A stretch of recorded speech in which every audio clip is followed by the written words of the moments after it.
शायद कोई ऐसा रास्ता निकलता हो कि मैं अपना सारा वाइंड अप करूं बिजनेस, ये सारा इंडियन स्टॉक एक्सचेंज पे मैं इन्वेस्ट करूं और पैसा कमाऊं भाईजान मैं। तो ये हो सकता है, लेकिन मुझे इस चीज़ का पता नहीं है कि ये हो भी सकता है। लेकिन जो एक्सपर्ट हैं, जो इन चीज़ों को समझते हैं, मैं इंडियन से ही बात करूंगा, अगर कोई ऐसा मामला हो सकता है तो मुझे ज़रूर मैसेज में बताइए। अब आप देखें, हम सुनते थे कि बरतानिया ने हुकूमत की बरे सगीर पाक हिंद पे। आपको पता है बरतानिया पे इस टाइम हुकूमत कौन कर रहा है? उसके बारे में भी देखें। वजीर आजम कौन है बरतानिया का? इंडियन ऋषि सनत इंडियन है। आज वो गोरों पे हुकूमत कर रहे हैं। ये प्राउड है हमारे लिए। जब मर्जी अपने आप को बढ़ाने के लिए, अपने आप को टीवी में ऊपर लाने के लिए, दुनिया में ऊपर लाने के लिए, अपनी दुकान चलाने के लिए, नोट अंदर करने के लिए आप जब मर्जी कश्मीर का रोना शुरू कर देते हैं। और भाई साहब, कश्मीरियों से पूछो जाके, इंडिया के कश्मीर जो हैं वो हमसे बहुत ज़्यादा खुश हैं। इंडिया के कश्मीरी सस्ता राशन लेते हैं, सस्ता आटा लेते हैं, सस्ता पेट्रोल लेते हैं, आसानी से अपनी ज़िंदगी जी रहे हैं। और उन्हीं के सामने एक दरिया की परली साइड पे जो पाकिस्तान कश्मीर है, आप कभी उनको पूछो तो सही कि किस तरह। सर सुनिए, जाने का मैं डरा भाई, मैं सच कह रहा हूँ, मैं डरा हूँ, मैं हकीकत कह रहा हूँ कि मैं डरा हूँ। देखिए, मैं अपनी ऑडियंस से बताना चाहूँगा, देखिए मैं उस लेवल का पढ़ा लिखा नहीं हूँ जिस। फिर आज के ये वीडियो में हम मेरे ख्याल से थंबनेल ये लगाएंगे कि पीएम मोदी के फैन आबिद अली डर गए। अभी आप रशिया के प्रेसिडेंट की बात कर रहे हैं, ये बहुत बड़े लोग हो गए। अब इन लोगों के साथ एक गरीब आदमी, आम आदमी का जिक्र कैसे हो सकता है? लेकिन मेरी ऑडियंस जानती है चीज को। सर, आपने बताना है कि आबिद अली मोदी जी के बड़े फैन हैं, या एलोन मस्क बड़े फैन है, या फिर रशिया के प्रेसिडेंट बड़े फैन है? ये बताइएगा। हाँ, ये मैं अपनी ऑडियंस से पूछना चाहूंगा कि आप जिस जिस कंट्रीज में हैं, आप चाहे इंडिया में, चाहे बांग्लादेश में, चाहे किसी भी कंट्री में, तो मैं अपनी ऑडियंस से पूछना चाहूंगा, देखिए मुझे 65 का मिला है पाकिस्तान में, ये तो ये कितने का होता है और कितने का मिलता है आपकी कंट्रीज में, और हमारे साथ क्या जुल्म हो रहे हैं? अभी रिसेंटली जो एक इस्लामिक कंट्री जिसे हम किबला अव्वल कहते हैं अपना, उधर जो जंग चल रही है, इन्होंने क्या किरदार अदा किया आपको पता है? किस जगह पे इन्होंने, देखिए इंडिया ने तो प्लेन भेजा राशन का भर के गरीब लोगों के लिए, जो लोग सिसक रहे थे, जो पिलक रहे थे, जो लोग मर रहे थे उधर गजा में मेडिसिन भेजे इंडिया ने। जो अभी नाउ, सर आप हंस रहे हैं, आप हंस रहे हैं, मेरी हमेशा हर बात पे हंसते हैं आप लोग। मैं हंसता नहीं हूँ, लेकिन देखिए कैसे अंदर खाते दुनिया की तीसरी सर मैं बताता हूँ कि इंडिया अंदर वाले खाते में तीसरी बड़ी इकॉनमी बन चुका हुआ है। जी तो दोस्तों, मैं हूं सुहेब चौधरी और आप देख रहे हैं मेरा और आपका YouTube channel real entertainment TV. हमारे साथ मौजूद है आबिद अली भाई। काफ़ी दिनों बाद आज इनके साथ एक प्रोग्राम करने जा रहे हैं और ख़बर ये है कि इंडिया ने हांगकांग की स्टॉक एक्सचेंज मार्केट को बीट करके दुनिया की 7वीं बड़ी स्टॉक एक्सचेंज मार्केट बन चुकी है। इससे पहले खबर ये थी कि इंडिया दुनिया की 5वीं बड़ी इकॉनमी बन चुकी है। आए दिन ये रिकॉर्ड जो उनसे तोड़े जा रहे हैं इंडिया की तरफ से, इसी पर बात करेंगे। और भी बहुत से टॉपिक्स हैं, बहुत सी बातें हैं जो कि आज आबिद अली भाई के साथ डिस्कस करेंगे। अस्सलाम वालेकुम। जी वालेकुम अस्सलाम शुएब भाई। एक तो खुशी ये है कि बड़े दिनों बाद इंटरव्यू हो रहा है हमारा, और बहुत सी बातें करने के लिए। देखिए एक्चुअली आप गए हुए थे लाहौर से बाहर, मैं अपने काम कारोबार में बड़ा बिजी हुआ था, तो अच्छा ही हो गया जो गैप बीच में डला है, क्योंकि आपके पास भी टाइम नहीं था, मेरे पास भी नहीं था। एनीवे, अब आते हैं मेन मुद्दे के ऊपर। देखिए अभी रिसेंटली जो आपकी बात शुरू होने से पहले मैं ये कहूँगा, आबिद भाई आज बड़ा एनर्जी में नजर आ रहे हैं, ऐसे लग रहा है जैसे अटैक कर रहे हैं किसी के ऊपर। आज थोड़ा सा फ्रेश हूँ मैं इसलिए। अच्छा, आते हैं अपने मेन मुद्दे के ऊपर।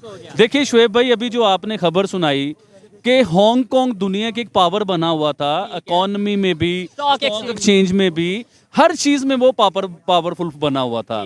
अभी इंडिया ने उसे बीट किया। अब इकोनॉमी में, उसमें स्टॉक एक्सचेंज में इंडिया ने हांगकांग को बीट करके उसकी जगह, उसकी सीट इंडिया ने संभाल ली। ये तो हो गया स्टॉक एक्सचेंज। अभी आए थोड़ा सा पीछे, जो हर बंदे ने खबर सुनी हुई, लेकिन मेरे तरीके से किसी ने नहीं सुनी हुई। मैं आपको बताता हूँ बरतानिया के बारे में कि बरतानिया, देखिए इस टाइम किसी एक टाइम था कि बरतानिया में सुना जाता था, जिस पता चलता था, किताबों में पढ़ते हैं, हिस्ट्री में हम लोग पढ़ते हैं कि बरतानिया बरे सगीर पाक हिंद पे जो इसने हुकूमत की, इसका कब्जा था, रूल किया इसने, पूरे बरे सगीर के ऊपर इसने पावर दिखाई अपनी। इवन के सुनने में ये भी आता था कि इधर से कीमती चीजें निकाल के ले गए हुए हैं, जैसे कोहे नूर है, मलका एलिज़ाबेथ के ताज के बीच में वो कोहे नूर जो है ना, हीरा, वो रखा गया हुआ था, जिससे समझने में ये आता था कि बरे सगीर में से बरतानिया सब कुछ सोने की चिड़िया निकाल के ले गया इधर से। जो कहा यह जाता था कि भाई बरसगीर जो वो सोने की चिड़िया है, और वो सारा कुछ लूट के कह लें या जो भी, जैसे भी वो यहाँ से ले गया अपने। अभी आए मेन मुद्दे पे, जो इतनी स्टोरी सुनाने का जो मकसद था, उसके ऊपर आते हैं। देखिए बरतानिया दुनिया के 5वें नंबर पे इकोनॉमी पे था। इंडिया ने उसे बीट किया, ऐसे साइड पे किया और 5वें नंबर पे इंडिया आके बैठ गया। ये तो छोटी सी बात है सर, अभी आगे चलिए, अभी आगे मजा आएगा आपको। अब आप देखें, हम सुनते थे कि बरतानिया ने हुकूमत की बरे सगीर पाक हिंद पे। आपको पता है बरतानिया पे इस टाइम हुकूमत कौन कर रहा है? उसके बारे में भी देखें। वजीर आजम कौन है बरतानिया का? इंडियन ऋषि सनत इंडियन है। आज वो गोरों पे हुकूमत कर रहे हैं। ये प्राउड है हमारे लिए। आप ये देखें कि जिसे हम कहते थे कि वो एशिया में से सब कुछ निकाल के ले गया, उससे बड़ी इकोनॉमी इंडिया की है भाई। अब बरतानिया कुछ भी नहीं है इंडिया के आगे इकोनॉमी में भी। तब के बरसगीर में, तब के हिंदुस्तान में और आपके हिंदुस्तान में बड़ा फर्क है, क्योंकि बांग्लादेश अलहदा हो चुका है, पाकिस्तान अलहदा हो चुका है। अब अगर ये सब इकट्ठे होते तो शायद इससे भी बड़ी इकोनॉमी होती। और आपने रशीद सनत की बात की, मैं कहता हूँ अभी तो यूएस की जो प्रेसिडेंटशिप है उसके लिए भी कैंडिडेट इंडियन ओरिजिन नजर आ रहे हैं। जी सर, बिल्कुल आ रहे हैं। और उसमें एक सिख भी है, एक हिंदू भी है, एक मुस्लिम भी है उसके बीच में। लेकिन पावरफुल जो है वो इंडियन है और उनके चांसेस बहुत ज्यादा हैं। और ये सर आने वाले टाइमों में देखिए, मुझे इस चीज का दुख नहीं है, तकलीफ नहीं कि वो इंडियन है या पाकिस्तानी है। मुझे तकलीफ और खुशी ये है कि उनके ऊपर बैठे हैं हमारे एशियन। हमारे देखिए ना कि बड़े सगीर पाक हिंद पे कौन हुकूमत करता था? गोरों ने क्या क्या कुछ नहीं किया, क्या क्या जुल्म नहीं किया हमारे पर गोरों ने।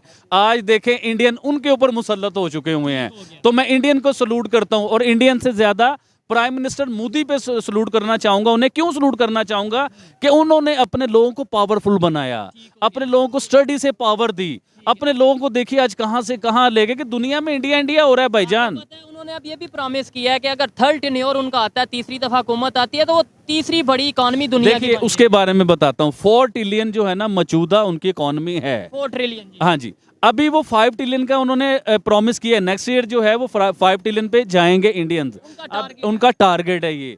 अभी दुनिया की तीसरी इकोनॉमी इंडिया ने बनना है तकरीबन। मैं आपको बीच वाली बात बताऊं, अंदर वाले खाते में इंडिया दुनिया की तीसरी इकोनॉमी बन चुका हुआ है।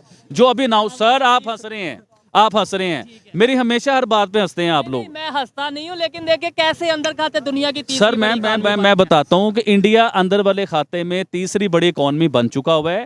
5 ट्रिलियन के ये करीब पहुंच चुके हुए हैं। अभी अनाउंस नहीं कर रहे हैं। देखिए हर चीज में कोई वजह होती है। ये बताएं, हमने इंडिया इंडिया इंडिया किया, पाकिस्तान ये सारे मामलात में पाकिस्तान के स्टॉक एक्सचेंज मार्केट की बात कर लें, पाकिस्तान की इकोनॉमी की बात कर लें, पाकिस्तान में इस टाइम जो पॉलिटिकल स्टेबिलिटी है जैसी भी है, डॉलर का जो रेट है, ये हम कहाँ पे खड़े हैं? हम इसके ऊपर बात हमें मेरे ख्याल से करनी चाहिए। शुएब भाई, मुझे अभी मैं आपको स्टॉक एक्सचेंज की बात कर रहा था, जो उसके ऊपर मैं बात करना चाहूँगा आपको। आप यकीन कीजिए, मेरे जितने बिजनेस है ना, मेरी फैक्ट्री है, मेरे अपनी ब्रांचें हैं, 5 ब्रांचें हैं, तो मेरी अपनी ये ख्वाहिश है, यकीन कीजिए कि जो भी बिजनेसमैन होगा ना, वो डूबती हुई कश्ती पे कभी पैसा इन्वेस्ट नहीं करेगा। वो उस कश्ती पे पैसा इन्वेस्ट करेगा जो ऐसे जो लहरों को चीरती हुई निकल रही हो। तो वो अभी मौजूदा इंडिया है वो। तो मेरी अपनी ख्वाहिश है, यकीन करें, देखें ये हो नहीं सकता, मुझे भी पता है। शायद कोई ऐसा रास्ता निकलता हो कि मैं अपना सारा वाइंड अप करूं बिजनेस, ये सारा इंडियन स्टॉक एक्सचेंज पे मैं इन्वेस्ट करूं और पैसा कमाऊं भाईजान मैं। तो ये हो सकता है, लेकिन मुझे इस चीज़ का पता नहीं है कि ये हो भी सकता है। लेकिन जो एक्सपर्ट हैं, जो इन चीज़ों को समझते हैं, मैं इंडियन से ही बात करूंगा। अगर कोई ऐसा मामला हो सकता है तो मुझे ज़रूर मैसेज में बताइए। आबिद भाई ये कह रहे हैं कि मैं अपनी जो फैक्ट्री है या जितना भी जो भी बिजनेस है वो वाइंड अप करके इंडिया की स्टॉक एक्सचेंज मार्केट में इन्वेस्ट करना चाहता हूं। मेरे लिए बड़ी हैरत वाली बात है। इनसे ये सख्त सवाल पूछूंगा कि पाकिस्तान स्टॉक एक्सचेंज मार्केट में क्यों नहीं इन्वेस्ट करना चाहते, और क्या ये पॉसिबल है भी है कि इंडिया की स्टॉक एक्सचेंज मार्केट में कोई फॉरनर या कोई पाकिस्तान से इन्वेस्ट कर सकता है? ये कमेंट में आप बताइएगा, आप पाकिस्तान में क्यों नहीं इन्वेस्ट करना चाहते? मोहब्बत आपको आप कहते हैं जी पाकिस्तान से बड़ी मोहब्बत है, मेरे बच्चे पाकिस्तान में, तो आप जो सा वो इन्वेस्टमेंट इंडिया में करने जा रहे हैं। आपने बड़ा सख्त और बड़ा ही प्यारा सवाल पूछा है। इसका जवाब मैं आपको बताता हूं। देखिए, मैंने अभी एक एग्जांपल दिया है, आप मेरे ख्याल से समझे नहीं, मेरी ऑडियंस समझ गई हुई है कि जो कश्ती डूब रही होती है ना, उस पे इन्वेस्ट कोई भी नहीं करता, बिजनेसमैन खास तौर पे। जो कश्ती समुद्र की लहरों को चीरते हुए गुजर रही हो बीच में से, हर कोई उस पे इन्वेस्ट करना चाहता है। डेफिनेटली वो पैसे आएंगे तो पाकिस्तानी जो इन्वेस्टमेंट होगी वो जी जी बिल्कुल, वो पैसे सारे घूम फिर के पाकिस्तान में आएंगे। और एक और चीज बताना चाहता हूँ आपको मैं, कि हम लोग वाकई मुहब्बे वतन है। अभी देखिए ना कि हमें पॉलिटिशियन जो मिले हैं आज तक, सर आप इस चीज को इन्वेस्ट कर रहे हैं, आप इस चीज को समझिए। और आप ये देखें कि वो लोग सारा पैसा बाहर इन्वेस्ट किया, उन्होंने लंदन में महल बनाए अपने। आज पाकिस्तान के इज्जतदार लोग हैं वो लोग, लेकिन उनका पैसा रिटर्न पाकिस्तान नहीं आ रहा। उधर ही उन्होंने अपनी फैक्ट्री इंडस्ट्री है, जो भी बिजनेस को बनाया, जो भी बिजनेस किया उधर ही किया। और उन कंपनियों में वो पाकिस्तानी वर्कर नहीं रखते, ये आपको अंदाजा नहीं है कि इतना वो, वैसे वो पाकिस्तानी है, वोट पाकिस्तान से लेते हैं, वजीर आजम पाकिस्तान के बनते हैं, पाकिस्तान में उनके बहुत हेलो हाय स्लो सलूक है। और वो लोग अपने, मुझे किसी ने बताया है ये कि वो अपनी कंपनीज में पाकिस्तानी को नहीं रखते, इंडियंस को प्रेफरेंस देते हैं वो लोग। तो देखिए, मैं अगर अपना पैसा इन्वेस्ट करना चाहता हूँ तो वो पैसा घूम फिर के पाकिस्तान में आएगा। और हमारी तो ख्वाहिश ये है सर, हमारी तो ख्वाहिश ये है कि हम इतना डॉलर पाकिस्तान में लाएं जैसे अंधेरे खत्म कर दें। हमारी तो ख्वाहिश अच्छी ये बात है। है और अच्छी सोच है। मैं कहता हूं कि किसी भी कंट्री के साथ हमें बिजनेस करना चाहिए। जो आबिद भाई ने बात की है कि भाई स्टॉक एक्सचेंज मार्केट में मैं इन्वेस्ट करना चाहता हूं, एट द एंड पाकिस्तान का पैसा होगा, कहीं ना कहीं पाकिस्तान को भी फायदा होगा और पाकिस्तान का बिजनेसमैन डेवलपमेंट की तरफ जाएगा, बेहतरी की तरफ जाएगा। आबिद भाई, आपने बोला कि भाई पाकिस्तान के जो उनसे इन्वेस्टर हैं या बड़े बड़े पॉलिटिशियंस हैं, बाहर के कंट्रीज में इनकी फैक्ट्रीज हैं, बिजनेस हैं, वहाँ पे ये इंडियंस को एज ए मतलब ये एम्प्लॉय रखते हैं, मैनेजमेंट पोस्ट पे रखते हैं। क्या वजह है? एजुकेशन की वजह से, स्किल्ड लेबर की वजह से, या फिर कोई और वजह है पाकिस्तानियों को नहीं? सर एक्चुअली आप देखिए, मेरी सारी बातें हमेशा मैं कर चुका हूँ, ये बातें दोबारा रिपीट करता हूँ। वो लोग पढ़े लिखे हैं, उनका फोकस है एजुकेशन। एजुकेशन से क्या होता है कि आप इंजीनियर बनते हो, आप बड़ी पोस्टों पे आते हो। अभी मैं रिसेंटली इंटरव्यू में बता रहा था कि पूरी दुनिया में सीईओ इंडियंस, मैनेजर इंडियंस, किसी बड़ी पोस्ट पे आप देखिए इंडियंस। तो इसी तरह यूएई में चले जाएं, आप कहीं भी चले जाएं तो वो तो सारे इंडियंस ही मिलेंगे। इसी तरह ही आपके हमारे जो नवाज शरीफ साहब हैं, इनकी कंपनी में भी बड़ी पोस्टों पे इंडियंस ही हैं, पाकिस्तानी नहीं हैं। ये अपनी सोच आप बना लीजिए और ये हकीकत है। और ये वो लोग हैं जिन्होंने पाकिस्तान में 20-20 साल, 30-30 साल, 25-25 साल इन्होंने गवर्नमेंट किया पाकिस्तान में। और कोई पाकिस्तान में ऐसा शख्स नहीं है जो सड़कों पे खड़ा होकर ये सच बोले। सर देखिए, कोई ऐसा शख्स नहीं है जो इनसे 25 साल का हिसाब मांगे। मैं सिर्फ नवाज शरीफ साहब, तो आप मांग ले रहा, मैं सिर्फ नवाज शरीफ साहब की बात नहीं कर रहा। मैं 1947 से लेके अब तक जितने वजीर आजम पाकिस्तान में आए हैं, मैं इन सब की बात कर रहा हूं कि इनसे कौन है पूछने वाला कि इन्होंने अपने 5 साल के टेन्योर में क्या किया, इतना इन्होंने कर्जा क्यों चढ़वाया। अगर वो कर्जा पाकिस्तान में आया, वो डॉलर्स पाकिस्तान में आए, तो वो डॉलर्स कहाँ गए, वो कहाँ इन्वेस्ट हुए। सर उनका एक एक रुपए का हिसाब मैं अपनी मोहतरम जो जजेस हैं, जो हमारी बड़ी बड़ी अदालतें हैं, जो इन चीज़ों को पकड़ते हैं, मैं उनसे अपील करता हूं सर, हमारे पाकिस्तान का पैसा पाकिस्तान में आना चाहिए। अच्छा, एक तो ओआईसी की बात करेंगे कि जो इस टाइम जो उन्होंने अपना एक स्टेटमेंट दिया कश्मीर के हवाले से, आर्टिकल 370, उसकी तरफ आएंगे। लेकिन उससे पहले एक सवाल जो मेरे माइंड में डायरेक्टली आपसे वो लिंक करता है। रशिया के प्रेसिडेंट ने रिसेंटली एक स्टेटमेंट दी थी इंडियन प्राइम मिनिस्टर को लेके, उन्होंने प्रॉपर अप्रिशिएट किया था, यानी फैन मूवमेंट था पूरा। क्या कहना चाहेंगे? कभी जो उनसे वो एलन मस्क कहता है कि मैं फैन हूँ, कभी रशिया के प्रेसिडेंट तारीफ करते हैं, आपका नंबर कहीं पे नहीं आने वाला। देखिए, जब एक गरीब अब एलन मस्क जो हैं वो एक इतने बड़े आदमी, एलन मस्क जो हैं वो इतने बड़े आदमी, इंडस्ट्रियों के मालिक, कार वो बनाते हैं। मेरे ख्याल से फेसबुक भी उन्हीं का ही है या ट्विटर है उनका कुछ, हाँ जी ऐसा भी उनका कुछ है। ये तो हो गए बड़े लोग। अब ये आप रशिया के प्रेसिडेंट की बात कर रहे हैं, ये बहुत बड़े लोग हो गए। अब इन लोगों के साथ एक गरीब आदमी, आम आदमी का जिक्र कैसे हो सकता है? लेकिन मेरी ऑडियंस जानती है चीज को। सर आपने बताना है कि आबिद अली मोदी जी के बड़े फैन हैं, या एलन मस्क बड़े फैन है, या फिर रशिया के प्रेसिडेंट बड़े फैन है, ये आप लोगों ने बताना है मुझे। तब पता चलेगा जब आबिद अली भाई का सॉफ्टवेयर अपडेट होगा, फिर पता चलेगा कि ये वाकई में बड़े फैन अच्छा, है। ये पीछे कर कैमरामैन दिखाएंगे, जिस तरीके से ये बड़ी तादाद में इतने लोग खड़े हैं और आप ओपनली कह रहे हैं जी मैं मोदी का बड़ा फैन हूँ। इधर आपको शोएब भाई, रिसेंटली आपको याद होगा कुछ महीने पहले मेरा सॉफ्टवेयर अपडेट होता होता बच गया था। तो अभी भी कुछ पता नहीं है कि सॉफ्टवेयर मेरा अपडेट हो जाए, लेकिन मुझे नो प्रॉब्लम। देखिए, जब तक आप सच पे खड़े होंगे, आपका कोई भी सॉफ्टवेयर अपडेट करने आए। अभी रिसेंटली जो मैंने काबे की छत वाली बात की थी इंजीनियर साहब को लेके, कि उसके ऊपर बड़ा इशू बना है सर। जो मैंने अपनी पाक आर्मी की बात की थी कि काबे की छत के ऊपर खड़े होके भी ये ऐलान करें ना कि हम पाकिस्तान की सियासत में इन्वॉल्व नहीं हैं, हम इंटरफेयर नहीं करते, तो जब भी ये अवाम जो है, ये लोग यकीन नहीं करेंगे इनके ऊपर। आपकी बात नहीं है, ये पाकिस्तान के एक यूट्यूबर हैं, एक सोशल एक्टिविस्ट हैं, इंजीनियर मोहम्मद अली मिर्जा, उन्होंने ये बात की थी। जी जी। आबिद भाई, कश्मीर के हवाले से थोड़ी सी बात करते हैं, क्योंकि कश्मीर एक ऐसा इशू है जो 76 साल से ना हल होने की तरफ आ रहा है। और मैं इंडिया पाकिस्तान के रिलेशन में मैं ये समझता हूँ मेन मसला ये है जो हमें बताया जाता है कि भाई कश्मीर की वजह से जो उनसे ताल्लुकात नहीं बेहतर हो रहे। उन्होंने वहाँ पे डेवलपमेंट का काम शुरू किया, उन्होंने वहाँ पे G20 की मीटिंग की, उन्होंने वहाँ पे UAE का जो सा इन्वेस्टमेंट की, और अब 370 जो उन्होंने हटाया था उसके ऊपर उनकी सुप्रीम कोर्ट ने भी फैसला सुना दिया कि भाई ये ठीक है, ये लीगल वे में किया गया इंडियन गवर्नमेंट की तरफ से। अभी OIC ने ये बोला कि भाई हमें इसके ऊपर जो है ना वो तहफ़्फ़ुज़ात हैं, हम जो है वो जो है हमें कंसर्न है, हम नहीं समझते कि भाई ये इंटरनेशनल जो है वो डिस्प्यूटेड एरिया, तो इसके ऊपर ऐसा फैसला होना चाहिए था। आप क्या कहेंगे? देखिए कश्मीर वाला गेम। मुझे एक बात बताइए, आप मेरे मुंह से क्या निकलवाना चाह रहे हो? OIC के हवाले सर आप मेरे मुंह से क्या सुनना चाह रहे हो? मेरे बच्चे अपने हैं सर, मेरी बीवी अपनी है, मेरी फैमिली अपनी है। इसके ऊपर अगर मैंने सच बोल दिया ना तो सर मेरे लिए बड़े मसले मसाइल होंगे। लेकिन इसके ऊपर मैं छोटी सी एक बात बता दूं, शायद आपको सबको समझ आ जाए। जो चीज़ अक्लमंदों को 75-76 साल बाद समझ आई है ना, ये इन्हें पहले समझ आ जाती तो आज कश्मीर में कत्लो गारत, इतनी खूबसूरत जगह सर, ऐसी जन्नत जैसी वादियाँ, उधर कत्लो गारत, बम, पिस्तौल, ऐसी चीज़ें कभी भी नहीं होनी थी। अगर आपकी 2 साइड बन चुकी हैं, एक साइड इंडिया के पास चली गई, एक साइड पाकिस्तान के पास चली गई, तो सर उसे रहने देना चाहिए था।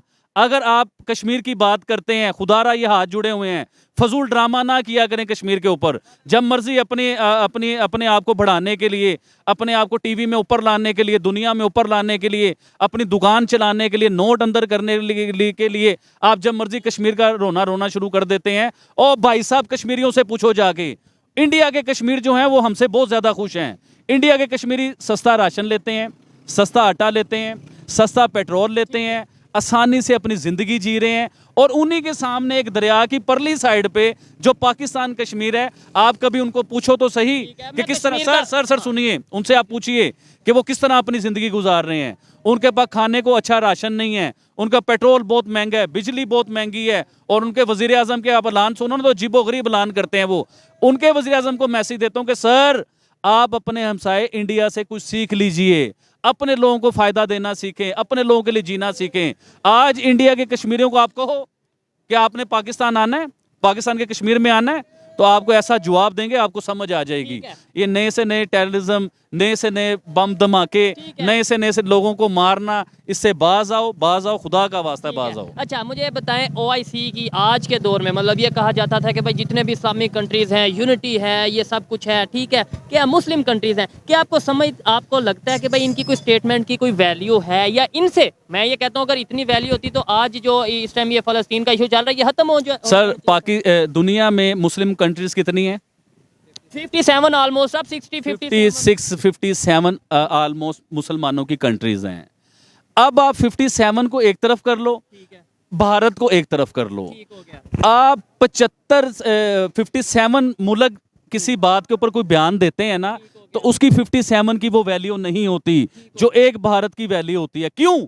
क्योंकि वो ईमानदार लोग हैं सर, वो अपने लोगों के साथ सिंसेर हैं। ऐसे मैं ये यहाँ पे ये कहूँगा इस्लामिक कंट्रीज भी कई ऐसे हैं। अगर हम सऊदीया की बात करें वो तो सबके साथ, अगर हम पाकिस्तान की तरह तो ना सबको समझे, UAE की बात करें, कतर की बात करें, वो अपने रिलेशन। अच्छा सर, फिर आज ये अभी मैं ये बातें नहीं करना चाहता, आज आप किस तरफ लेके जाना चाह रहे हो, आज आपके क्या इरादे हैं मुझे समझ नहीं आ रहे। अब आए सऊदी अरेबिया को पकड़े, मैं तो पकड़ लूंगा भाईजान, अब पकड़े तुर्की को, अब पकड़े UAE को। अभी रिसेंटली जो एक इस्लामिक कंट्री जिसे हम किबला अव्वल कहते हैं अपना, उधर जो जंग चल रही है, इन्होंने क्या किरदार अदा किया आपको पता है? किस जगह पे इन्होंने, देखिए इंडिया ने तो प्लेन भेजा राशन का भर के गरीब लोगों के लिए, जो लोग सिसक रहे थे, जो पिलक रहे थे, जो लोग मर रहे थे उधर गजा में मेडिसिन भेजे इंडिया ने, पूरा एक त्यारा, पूरा एक प्लेन भेजा। उसमें कुछ लोग ये कहते हैं ना कि वो तो अपना इमेज सॉफ्ट करने के लिए भेजा था, अपने सर जो ये बात आपके ऊपर आ गई, जब आप राशन बांटते हो तो लोग आपको ये कहते हैं, वो तो आपके दिल को पता है ना कि आप क्या करते हो। तो अब अगर इंडिया ये कर रहा है सारा कुछ, तो अभी देखिए उसे देख के, इंडिया को देख के मुसलमानों को भी थोड़ी सी शर्म आई, गैरत आई, उन्होंने भी ये करना शुरू किया। सर अभी मैं बताता हूँ, आपको देख के पाकिस्तानी यूट्यूबरों को गैरत आई, उन्होंने राशन अपने, चाहे वो कैमरे में लोगों को दिखाने के लिए राशन बांटने शुरू कर दिए। उस साइड पे नहीं आते, छोड़ें इस बात को। अच्छा मुझे बताएं, अभी रिसेंटली 2 दिन पहले की खबर है कि यूनाइटेड नेशंस में एक रेजोल्यूशन फॉरवर्ड की गई है, उसमें इंडिया ने कहा है कि भाई इमीडिएटली सीज फायर होना चाहिए, ये जंग रुक, यानी कि मुसलमान कंट्रीज को सपोर्ट की है। जी हाँ, बिल्कुल करता है इंडिया। देखिए, हम समझ रहे थे कि इंडिया ताकतवर के साथ खड़ा हुआ है। हम लोग सब, पाकिस्तानी मीडिया ये दिखा रहा था कि इंडिया जो ताकतवर है वो ताकतवर मुल्क है जो उसके इसराइल के साथ, अमेरिका के साथ, हाँ, उनके साथ खड़ा हुआ है। अभी मुझे ये बताइए, मुझे जो नजर आता है इंडिया तो गरीब के साथ खड़ा हुआ है। इंडिया तो एक आम जो लोग हैं मजलूमों के साथ खड़ा हुआ है, उन्हें राशन भी भेज रहा है, उनके बारे में ये भी कह रहा है कि जंग बंद होनी चाहिए।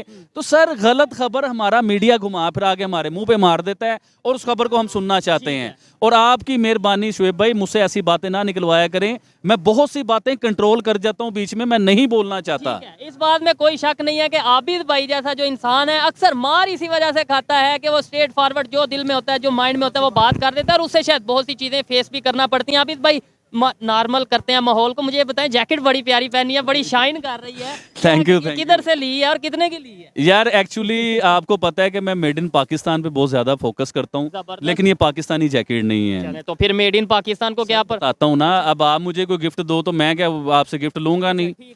तो ये इसी तरह ही लंदन में है, मेरी खाला लगती हैं, मतलब उन्होंने, उनके बेटे ने जो है ना मुझे गिफ्ट भेजा था इधर। तो ये बड़ी कॉस्टली जैकेट है, ये सस्ती मस्ती नहीं है, ये बड़ी महंगी जैकेट है। तो अपनी एडवर्टाइजिंग भी कर रहा हूँ ना मैं, तो मुझे खुशी होती है कि ये पाकिस्तान में बनी होती। अरे यार, एक और चीज छोड़ो, ये तो आपने हाथ लगाया तो मुझे कुछ और भी याद आ गया है। अभी देखिए, ऑडियंस से बम निकालने लगा। अपनी ऑडियंस से मैं पूछना चाहूंगा, ये देखिए, आज मैंने एक मोबाइल लिया है, मेरा मोबाइल गिफ्ट है ये? नहीं, कोई गिफ्ट नहीं है भाई, महंगा बहुत है ये। तो ये 65,000 का जो है ना पाकिस्तान में मुझे मिला है। तो मोबाइल है ये, देखिएगा जी, ये देखने वाले जी, उसका सैमसंग का A14। अच्छा, इसकी जहां से भी आप देख रहे हैं वहां पे क्या कीमत है ये बताइएगा। हाँ, ये मैं अपनी ऑडियंस से पूछना चाहूंगा कि आप जिस जिस कंट्रीज में हैं, आप चाहे इंडिया में, चाहे बांग्लादेश में, चाहे किसी भी कंट्री में हैं, तो मैं अपनी ऑडियंस से पूछना चाहूंगा, देखिए मुझे 65 का मिला है पाकिस्तान में ये, तो ये कितने का होता है और कितने का मिलता है आपकी कंट्रीज में, और हमारे साथ क्या जुल्म हो रहे हैं, तो मैं आपसे भी पूछना चाहूंगा। आज मैंने अपनी ऑडियंस से बहुत सी बातें पूछी हैं, तो इंशाल्लाह वो मुझे जवाब देंगे हर चीज का। भाई मैंने नोट किया कि आज बड़े एनर्जेटिक भी नजर आए और बड़ी आपने वो, मैं ये समझता हूँ कि इधर मेरी जगह कोई और यूट्यूबर या कोई जर्नलिस्ट या कोई और होता तो आपसे वो स्टेटमेंट निकलवा लेता कि आपके लिए मुश्किल हो जाए। सर बिल्कुल, मैंने रिसेंटली आपको बताया था, वो पाकिस्तान के मेन स्ट्रीम मीडिया पे जो आते हैं, बड़ा नाम है, मैं उनका नाम ले नहीं सकता क्योंकि मैं लेना चाहता नहीं हूँ, बड़ा नाम है, और वो इतने बड़े जर्नलिस्ट हैं, वजीर आजम, बड़े बड़े लेवल के लोगों के वो इंटरव्यू करते हैं, उनके मुंह से बातें निकलवाते हैं। उनकी टीम, और वो उन्होंने लास्ट टाइम जब मैंने उनकी बात की थी ना मीडिया पे, उनका मुझे कॉल भी आया था, तो उनकी टीम और वो मेरे पीछे हाथ धो के पड़े रहे कि किसी तरीके से आबिद भाई जो है ना इनके शो में आ जाएं, इनके स्टूडियो में आ जाएं। अब देखो, स्टूडियो में जाने का मैं डरा भाई, मैं सच कह रहा हूँ, मैं डरा हूँ, मैं हकीकत कह रहा हूँ कि मैं डरा हूँ। देखिए, मैं अपनी ऑडियंस से बताना चाहूंगा, देखिए मैं उस लेवल का पढ़ा लिखा नहीं हूँ जिस लेवल के वो पढ़े लिखे लोग हैं, वो जर्नलिस्ट हैं, मैं जर्नलिस्ट भी नहीं हूँ। उन्होंने बात को कहाँ से घुमाना है, कहाँ से लेके जाना है, सही बात को भी गलत करना मीडिया जानता है। फिर आज के ये वीडियो में हम मेरे ख्याल से थंबनेल ये लगाएंगे कि पीएम मोदी के फैन आबिद अली डर गए। नहीं, डरता डरता मैं किसी के बाप से भी, ठीक है, खैर अच्छा लगा, डरता डरता मैं किसी से भी नहीं हूँ। लेकिन सर देखिए, आप समझें बात को कि सही चीज को सेफ साइड होनी चाहिए। अब वो किसी भी चीज, जर्नलिस्ट हैं, मैंने पहले 1-2 जर्नलिस्ट के साथ में फंसा था ना, उन्होंने मुझे क्या फंसाया था, तो मैं ना जर्नलिस्ट हूँ, मैं तो सीधी बात करने वाला इंसान हूँ। उधर मैंने सीधी सीधी बातें करनी है, उन्होंने मतलब अजीबोगरीब निकाल लेने हैं, इवन के वो मुझे स्टेट का गद्दार करार दे दें, ये भी हो सकता है। और पाकिस्तान में क्या नहीं हुआ कि जो पाकिस्तान के लिए खड़ा हुआ, जिसने पाकिस्तान के लिए कोशिश की कि पाकिस्तान को बेहतर करना है, जिसने सच्चाई दिखाई, जी हाँ, जिसने सच्चाई दिखाई, या तो वो जेल में था, या उसे फांसी दे दी, या उसके प्लेन में बम फट गया, या फिर इमरान रियाज जैसा हाल होता है जिससे अरशद शरीफ की अगर बात करें, जिनके नाखून उखेड़ लिए गए। और अभी इमरान रियाज की बात बताता हूँ, उनका मैं इंटरव्यू सुन रहा था लास्ट टाइम, तो उनसे तो बेचारे से सही बोला भी नहीं जाता। उनके ये हालात है, कितनी, क्या उन पे टॉर्च हुआ होगा, क्या उन पे जुल्म हुए होंगे, जी हाँ, क्या जुल्म उनके ऊपर हुए होंगे कि आप देखिए कि उस बेचारे से इतने महीनों बाद अपने घर आ चुके हैं, अभी भी नहीं बोला जा रहा। तो खुदा का वास्ता है, मेरे बच्चे छोटे छोटे हैं भाईजान, मैं इन चक्करों में नहीं पड़ अच्छा सकता। लगा जी बात करके। और देखें बहुत सी चीजें जिन्हें देख के हमें बात करनी चाहिए। और इससे ये है कि नफरतें भी नहीं बढ़ती। हमें ये चाहिए सच्चाई जितनी हो, जिस तरह की सच्चाई हो, अनबाइस रह के उसके ऊपर बात करें, जितनी नॉलेज है उस हिसाब से बात करें। ठीक हो गया। और स्टॉक एक्सचेंज मार्केट के हवाले से, जो इन्वेस्टमेंट के हवाले से आबिद भाई ने बात किया, वो जरूर बताइएगा क्या ये पॉसिबल है। आबिद भाई एक लाइन का, सिर्फ एक लाइन का कोई मैसेज, आज काफी दिन बाद आपकी वीडियो आ रही है, कोई एक लाइन का मैसेज जितने भी देखने वाले हैं, पाकिस्तान से बड़े लोग हमें देखने लगे हैं, जी, बहुत इंडिया से लोग देखते हैं, क्या मैसेज देना चाहेंगे? जी सबको देखें, मेरा मैसेज हमेशा पीस का होता है, अमन का होता है और मोहब्बत का होता है। गलत फहमी अपने दिमाग से निकालिए, सच्चाई को देखिए कि सच क्या है, और सच को जब लेके आप चलेंगे ना, यकीन कीजिए, मैं अपनी ऑडियंस को कह रहा हूँ कि दुनिया की कोई ताकत आपको हरा नहीं सकती। वक्ती तौर पे आप सच के साथ परेशान जरूर होंगे, होता है, लेकिन एंड जीत सच की होती है। तो जब आप सच बोलेंगे और मुहब्बे वतन बने, चाहे आप इंडियन हैं चाहे पाकिस्तान, मैं पाकिस्तानियों को मैसेज देना चाह रहा हूँ। आज पाकिस्तानियों के ये हालात हो चुके हुए हैं कि पाकिस्तानी चाहते हैं अपने पाकिस्तान को छोड़ के भाग जाना। भाई साहब, माँ बाप बूढ़े होंगे तो उन्हें छोड़ के भाग जाओगे? आप सोचें, कभी पाकिस्तानियों से बात कर रहा हूँ, बीमार होंगे या बूढ़े होंगे, नो डाउट। अच्छा लगा बात करके। और मैं यही मैसेज देना चाहूंगा कि अगर पाकिस्तान दुनिया में अपनी इज्जत बढ़ाना चाहता है तो हमें चाहिए हम अपनी इकोनॉमी पे वर्क करें। हमें चाहिए कि हम अपनी फॉरेन पॉलिसी को बिल्कुल क्लियर कट रखें, और अपने जो भी काम है, लाइक आबिद अली का जो बिजनेस है, मेरा जो काम है, या जो भी पाकिस्तानी काम करते हैं उसे ईमानदारी के साथ करें। हमारी आदत यह है कि हम चाहते हैं आबिद भाई अच्छा काम करे, आबिद चाहता है मैं अच्छा काम करूं, जबकि हम दोनों ही नहीं अच्छा काम कर पाते। ये थी आज की वीडियो। आपको वीडियो कैसी? भाई एक और चीज, लास्ट टाइम मैंने शायद आपको ये बात की थी कि नहीं की थी, मुझे उधर से अमेरिका से कॉल आया। बड़े ही अच्छे हैं, प्यार करने वाले लोग हैं, और वो कोई मेरे रिश्तेदार नहीं है, वो ऑडियंस में से हैं, वो लाइक करते हैं, मुझे पसंद करते हैं, देखना चाहते हैं। तो उनका मुझे कॉल आया, उन्होंने कहा आबिद भाई आप पाकिस्तान में जो है ना, आप पाकिस्तान के लिए नहीं बने, आपको पाकिस्तान में नहीं होना चाहिए। और लोग कमेंट भी करते हैं कि इसे इंडिया भेज दो। तो उन्होंने मुझे कहा कि आबिद भाई आपका ग्राफ जो है ना, आप प्लीज किसी तरीके से, हम आपको स्पॉन्सर करते हैं, आप अमेरिका आए अपने बच्चों को लेके, हम आपको उधर नेशनल करवाएंगे किसी भी तरीके से। आप यकीन करें, मेरी ऑडियंस मुझसे क्या उम्मीद करती होगी कि मैंने उन्हें क्या जवाब दिया होगा। यकीन कीजिए, मैंने उन्हें इनकार किया है। मेरा जीना भी पाकिस्तान में, मेरा मरना भी पाकिस्तान में है, और इस पाकिस्तान को हमने कामयाब करवाना है। ये उभरेगा इंशाल्लाह, कभी तो उभरेगा। तो जब तक ये 2 नंबर पॉलिटिशियन जो हमें मिले हैं ना आज तक, ये 2 नंबर लोग 1 नंबर जब तक नहीं होंगे, जब तक हम लोग आगे नहीं आ नहीं सकेगी। अच्छा लगा बात करके। आपको आबिद भाई की बातें कैसी लगी कमेंट में जरूर बताइएगा। मिलते हैं नेक्स्ट वीडियो में, तब तक के लिए पीस आउट, अल्लाह हाफिज।